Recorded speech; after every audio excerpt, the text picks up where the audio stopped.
Hello আজকে রোদের তাপে ডিম ভাজবো।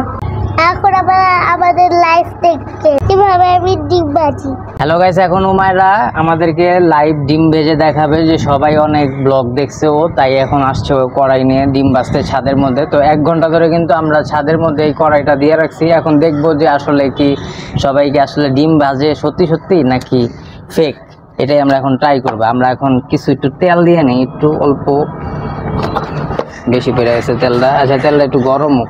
অনেক তো রোদ পড়ে গিয়েছে, এখন আমি দুপুর ভাত খাবো। এই জন্য আমি রোদের তাপে ডিম ভাজতে। এখন আমি ডিমটা এখন ভাজবো।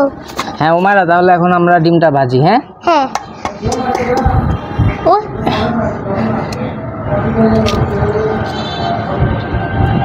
এটা তো উমায়রা কিন্তু ডিম ঢেলে দিছে, প্রথম জীবনের প্রথম ডিম ভাজতে আসছে রোদের তাপে। দেখি একবার উমায়রার ডিমের অবস্থা কি।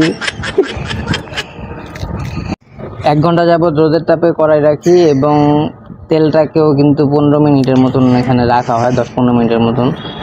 তো দেখা গেছে কি যে এরপরে যখন উমায়রা ফার্স্ট ডিমটা দিছে এই হয়েছে। গাইস, উমায়রা কিন্তু ডিম ভাজতে পারে না, কিন্তু আমি কিন্তু আগে একটা ডিম ভেজে নিয়ে আসছি অলরেডি। এই দেখুন, এখন আরেকটা ডিম আমি কিন্তু কড়াইতে আগেই চুলাতে ভেজে নিয়ে আসছি। তো জানি যে ও ডিম দিয়ে ভাত খাবে, কিন্তু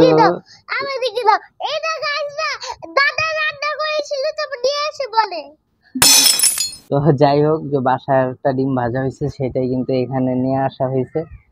তো জানি যে ও ডিম দিয়ে ভাত খাবে, কিন্তু এটা যে ভাজতে পারবে না, তাই আগে থেকে আমি অলরেডি একটা ডিম ভেজে রাখছিলাম, সেটাই এখানে দেখানো হয়েছে।